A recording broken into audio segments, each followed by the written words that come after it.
The whole idea of eliminating decision fatigue is you've got real important problems to solve during the day, presumably, right? For your business, for your family, for your personal whatever. We only have so much bandwidth, mental bandwidth in a day. So anything you can do to minimize utilizing that bandwidth on things that are trivial or unimportant, the better. I mean, and this is medical. It's all scientific. When I was a kid, I used to think about that, like when my mom or someone would be frustrated with junk mail. You know, in the mail, like physical mail. And as a kid, I didn't understand. I'm like, dude, what's your problem? Just throw it away. But it's that extrapolated out times everything in your life, and now your email inbox, and now the text messages and the spam calls and all the stuff. And it's like independently, those are all very easy things to ignore, but it starts to like pile on. It's kind of like doing a renovation project, you know? My diamond shoes are too tight. You stole that from me.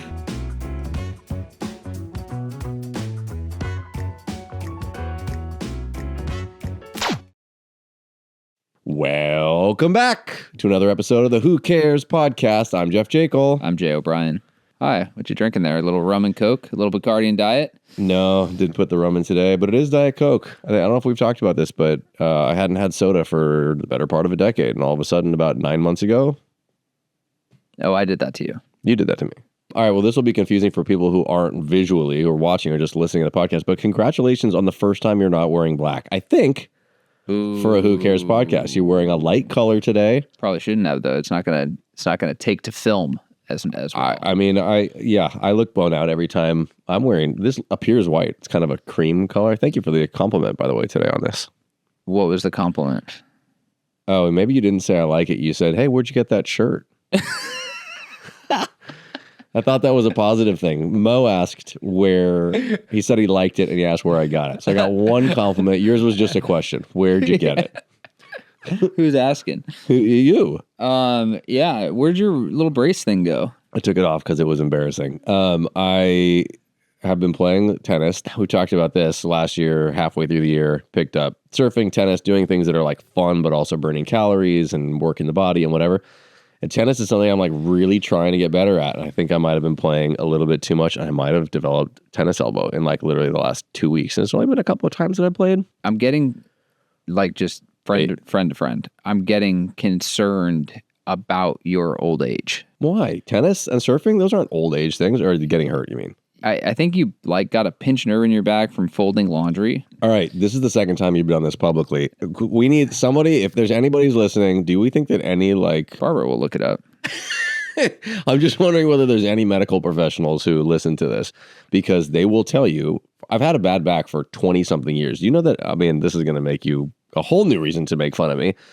I was actually walking with a cane on my 30th birthday. Jesus. Because my back had gone out. There was a time when I spent 2 weeks on my back when I lived in Corona Del Mar. My mother had to come to my apartment or like back house and like help me do everything, even like getting up to go to the bath. I couldn't do anything.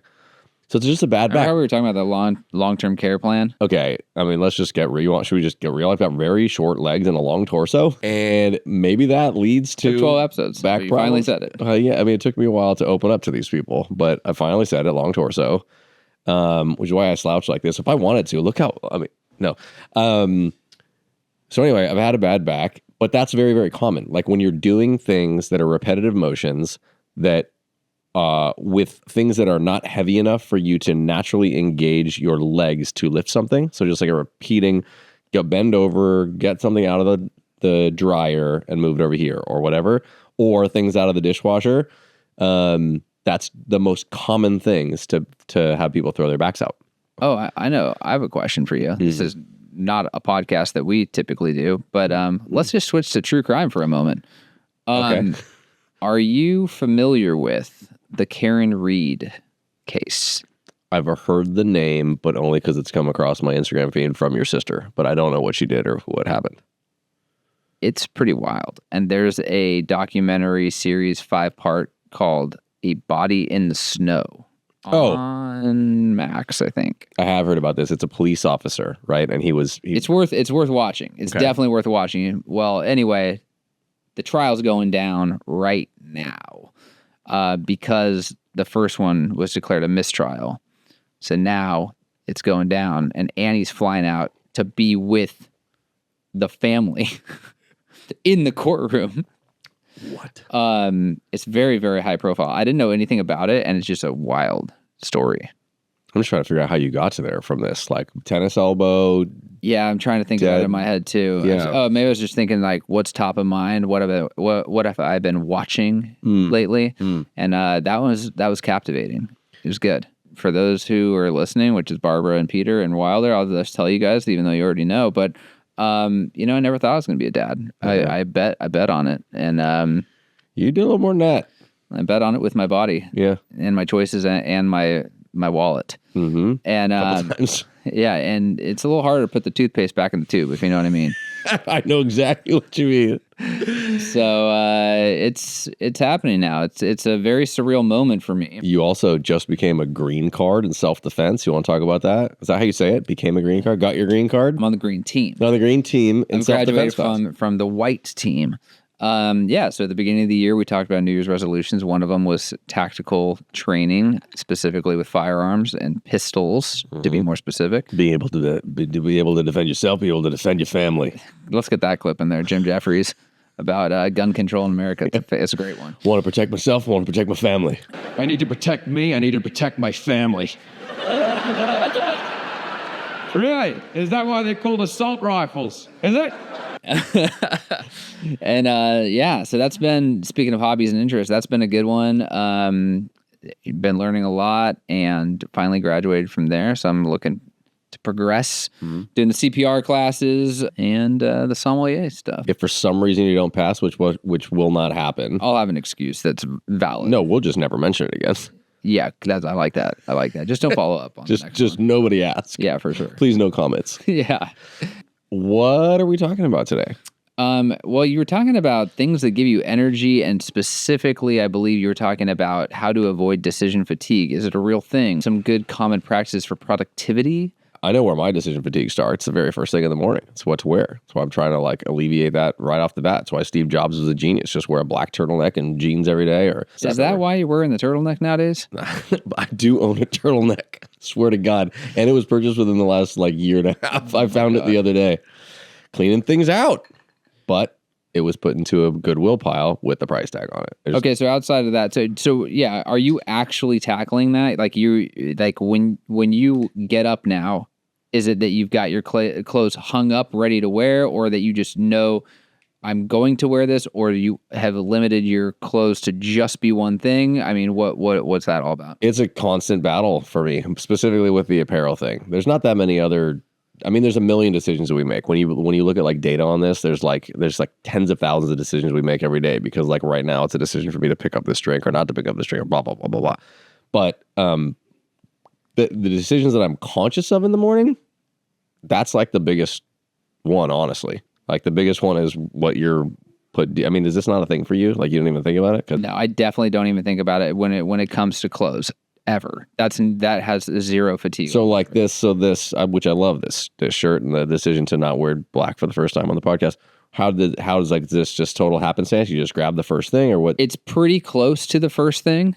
I don't believe this, because you've been the other day when you had the jacket and we should have shot on one then. You looked great. Thanks. You were all different earth tones, browns, tan, camel, if you will. There's not much to think about to decide, because there's not that many things in the closet. You've gone on some sprees in the last while. I mean, you had a thing a little while ago where there was 30 items in your cart, and you just you do that. You're very spurty with that. Well, You'll go nothing, and then the 30 items you're talking about, I think, was from Black Friday 2 years ago, and those were primarily T-shirts. Those are the Banks Journal ones. I thought there was something recently where you just went gangbusters, and then you couldn't return some I got 3 more pairs of jeans from Paige, but I mean, dude, I bet you our employees in here think I live under a bridge or something, because I'm not kidding. They're probably those are the same. No, they're not similar pants. They are the same pants. Those shoes, the same shoes. They're not oh, he has a bunch of those. No, it's actually the same article of clothing. It just went on my body again. If we could somehow manipulate it to be the exact same size, it would really change things. It would help both of us, because I have surplus in those departments. And same size with that torso? Yeah. Those short legs? I would need to start doing squats right now and not stop until 2030 to get that kind of caboose. So anyway, yes, that's the decision in the morning. So what I'm tackling it. Food's not like a bigger one for you. Like, No, what, you got to figure out what to eat. No, this is. So I believe in these things. I believe in having. If certain things that you don't care about, like we've talked a bunch of times about, like when it comes to like, okay, I want to do weight loss or I want to get in shape and I want to do this, like certain things that I don't care that much about, meaning being repetitive, I can treat food like fuel. I do not care. Like I love eating well. I love good meals, etc. But like, for example, when I was doing the overnight protein oats, I literally was making 7 of them once a week, and I would eat the exact same thing. So right now, lately, I've been doing a variation of it, but I've been doing zero, like no fat Greek yogurt with protein powder, vanilla protein powder, and then like a little granola on top. And I have the exact same thing 7 days a week. So like when I wake up in the morning, I know what. The other night when you said, "Okay, why are you at Target? It's 9 o'clock at night." I'm like, because I don't have any more yogurt for tomorrow morning. Yeah. That it makes me sad all day. But that's another reason we'll never be the same size because I like eating like shit. But so no, I wouldn't care. That's like that decision's completely out of it. I know like I'm very routined in the morning. Okay, so if you solve the clothing problem and you solve, I haven't solved it. That's what I'm saying. I haven't solved the clothing. I'm working towards solving it. So you're just wearing the turtleneck for fun? No, you chose that. I was using Steve Jobs as an example because he's the most famous one that everybody knows about. He wore the same thing every single day. He wore his gray New Balances, jeans, and that black long sleeve. Zuckerberg was doing it for a long time too. He had like a pocket tee and jeans and whatever. So yeah, I'm trying to do it by minimizing the amount of clothing that I have. Or last night I was like, oh, I've never worn this shirt. I had it for like a year and a half. I put it in a pair of pants. Right down on. You laid out your clothes. I laid out my clothes. You laid out your clothes the previous night. Yeah, but I've never done that before. It's the first time. And where do they get laid out on? Well, right now I have. This might be the worst episode yet. That's for sure the worst episode. Right now I have a chair in our master that is. In our primary bedroom, that is not supposed to be there, but it's because I got the new chair in the office and I haven't given this one away yet. Interesting. Not really, but but let's get into it. For anything that could be, I thought we already were. I thought this was the real meat for what the folks can use at home. Yeah, give them something they can talk about. I guess the through line here is we're trying to eliminate decision fatigue to be more productive. The whole idea of eliminating decision fatigue is you've got real important problems to solve during the day, presumably, right? For your business, for your family, for your personal whatever. And you only have so much expendable energy and brain power that you only have so much mental bandwidth in a day. So anything you can do to minimize utilizing that bandwidth on things that are trivial or unimportant, the better. I mean, and this is medical. It's all scientific. They've done studies on this to basically say, like, while you might not think of what to eat for breakfast or what to wear that day as something that takes too much energy. Yeah, but it's all weighing on you. It's all weighing. It's also the same thing that you talk about when you're like, something comes in your head. I think we talked about this a couple weeks ago. Something comes in your head, boom, you ask Siri to tell you about it later. You're getting that out of the way and moving on to something that's more important. My decision fatigue, it actually is the source of it comes from other people, not me. I feel like I've got my shit pretty under control. An example of this, my wife, Exhibit A. I could say, what time will you be home? What time is your flight tomorrow? Just whatever that question is, she's like, I already know the answer. I know. Well, I've got to go to the store and do this thing, and then after that, because I have to do this, and then after this, I need to do that, and and it's in my head when these conversations are happening, I'm actually picturing a script in a movie, and I'm picturing reading it and seeing the dialogue as Ashley, and then just lines, turning the page, Jay. Okay, turn back to Ashley, turning the page, and it's like all of this information is so unnecessary. Just say 4:00. That's all I asked. What time? 4 is the answer. 4. That's it. So for me, the decision fatigue. It's like, should I stay with this woman or should I?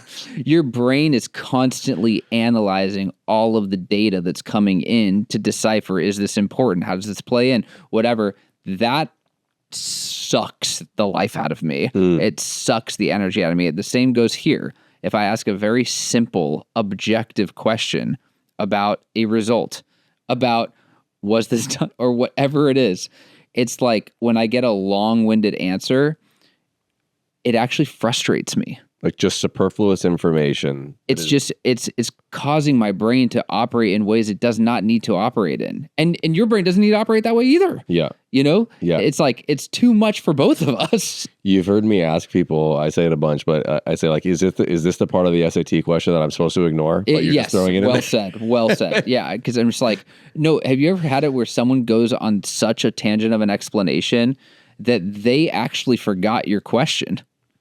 I mean, I love her to death, and she's third of our listeners. But have you talked to my mom? She's the best at that. God love her. Yeah. You'll start asking a question, or she'll answer a question, and it's a trail that will never stop. She'll be like, oh, well, the other day I spoke with Sue Brown, and, she said that Alex has just, his daughter, she started walking. And, speaking of walking, there's these shoes that just came into the store, and you should really get them. They're great for tennis. How's tennis going? Have you been playing tennis? Missy plays tennis. It will take whatever the last word is you can't script that shit. Yeah. I have a buddy, Russ, who, when he would speak, I would actually think of it as an outline. You remember when you used to do outlines when you take notes in school? It's outline format. It's outline format. Yeah. Okay, so he would do this when he would talk, but each little indent, his voice would get softer and quieter. So an example of this is that was this intentional? Was he speaking in outline format, or you just no? This is just how, because he's doing what Barbara is doing, but she's kind of just jumping tangent to tangent to tangent. Yeah. He's providing context of the story whilst maintaining the through line. Yeah. So he'd be like, I got a new BMW. Well, it's not new, it's used, but anyway. And then you go back to the thing, and sometimes it would go like quieter and quieter, like it would go so deep on the indents. You like just stop. You're like, are you on Roman numeral 7? Yeah, I'm like, wait, are we in lowercase i's now? You're lowercase Roman numerals. We went through the numbers and the letters. We're back to lowercase Roman. Like, oh my God, Russ, get back to the indent left. Go back up. Yeah, and it would just get quieter and quieter. I'm gonna need you to get back. Well, technically, it wasn't Saturday; it was Sunday, but not this Sunday. It was last Sunday. But anyway, and it's like, you're like. Like, that's dude, so good. Like the that, quieter, like under your breath. yeah, thing just of the it's quiet. Just, so good, and then just back to the I'm gonna need you to get back to the left margin here, Russ. Yeah. So when it comes, Barbara, but she maintains the through line. She does. She'll come back to it. She'll go all the way. And if you tell her, it's the best thing. Is I'll be like, okay, Mom, where were we? And she'll be like, okay, so anyway, Saturday. You can call her back pretty quickly, but she's having a gay old time getting all the way down that outline. My point is, putting the shirt on was no problem. But one question to your wife, that can spin you for hours. Yeah, that's why actually, quality time with my wife is actually through texting. Like, what's your love language? It's actually just sitting on the couch with her. She can't say anything. It just, please don't speak. This is great. I love being with you. I mean, I love that too, God bless her. Oh shit. What else? What was it? So it's energy zapping. So we're kind of talking through I guess at the end of the day, decision fatigue is coming from a bunch of things that, whether they're necessary or unnecessary, it's just like more static and more noise. Yes. So you're part of the SAT question. It's like all of this information, I understand why she's doing it. It's not for my benefit. It's her showing her work and her own problem in her head. You know what I'm saying? I actually don't even think that it's showing you her work. No, she's figuring it out. She's figuring it out. Yeah, so it's like, hey, this is a bad example because a lot of people, for whatever reason on earth, don't know how to do this, but what time do you need to go to the airport tomorrow? It's like, they work backwards. Well, my flight is at 9, and It's international. I got to be there 2 hours ahead. It takes an hour to get there. Right. So I can actually, you get a pass on that because a lot of people do that. But like just a simple question where like, well, I've got to do this. And they're working it all out, but it's all audible. And I'm just like, oh God, like, why is this happening right now? I'm going to say this a whole lot, but I hope to God we're still doing this podcast in like 6 years when you've got like school age children that are doing for two reasons. One, they're kids, so they're going to run you like this with everything. But also they're your wife's kids. Yeah, I'm gonna be like, little Johnny, how was school? Great. We played on this and we made these puzzles and then we went on the recess and then I learned this and I go, let me stop you right there. You could have stopped at good. Well, good news for you is once they get to like 8, that will be the response. I can't even imagine you as a kid. You're like, hey, what'd you do at school today? Like, nothing. Yeah, every time. It was like, what'd you do at school? Nothing. Yeah. How was it? Fine. I'm gonna go smoke a cigarette in my room. Call me when dinner's done. Second grade. My God. So yeah, but that's true. These are all forms of noise, like you're saying. It's the same thing as like we're drinking from a fire hose in every different area of our lives. It's just, and you figure out what to tune out. Figuring out what to tune out is the same thing as like at this point, even my work email, which for 6 out of the 7 something years we've had this company, I was so good at never using my work email for anything that wasn't like very, very, very work. Yeah, but you throw an extra 5% out checkout, and you there, Jekyll's all over it. Sure, no, and you've used the other email addresses. I've got so many burner email addresses for that purpose. I don't even know how it happened. I think it was like one of the things that one of the companies we're talking with about marketing. This is recent, like last 6 months. One of the companies that we're talking with about marketing and email, et cetera. I use my work email. I'm like, of course, no one's better than these people at figuring out how to put you on some sort of marketing list. Yeah. So now, like 80% of my emails on both accounts, it's just nonsense. So like you got to filter it out. When I was a kid, I used to think about that, like when my mom or someone would be frustrated with junk mail, like in the mail, like physical mail, like, oh, junk mail, this is junk mail, whatever. And as a kid, I didn't understand. I'm like, dude, what's your problem? Just throw it away. Like, like there's 5 things in the mailbox. You put them in your hand and you put them in the trash. What's the problem? But it's that extrapolated out to everything in your life, and now your email inbox, and now the text messages and the spam calls and all the stuff. And it's like, independently, those are all very easy things to ignore, but it starts to like pile on. It's kind of like doing a renovation project, My diamond shoes are too tight. You stole that from me. Oh, the champagne has gone flat and my diamond shoes are too tight. But it really is. Like you're just pulling. Caviar's too salty. It's never too salty. You're pulling on the thread of a sweater, and it's like you can't do anything. Yeah. God, this episode, I'm so sorry to everybody. Yeah, you smash the like button. So you give some productivity tips or some tips to keep some attention. I think honestly, like for me, it has nothing to do with what I eat for breakfast or routines like that. Because none of those things really weigh me down. Like that stuff's fine. Honestly, it's maintaining productivity and efficiency, like through conversations. So in spite of other people or other things, not allowing others to distract me is probably my superpower. To derail whatever your intention is. Right. Which, I mean, okay, so going down this path, one thing I was doing at the beginning of the year that was working really, really well and it fell off in the last couple of months, and we might have talked about it, was I would outline every single day 3 things. Only 3, because my historically one of the biggest problems I have is overestimating what you can get done. Don't people talk about this? Overestimating what you can get done in a year or in a day, and underestimating what you can get done in a year. And limiting the number of things that big things that you're trying to get done in a given day can be an absolute game changer.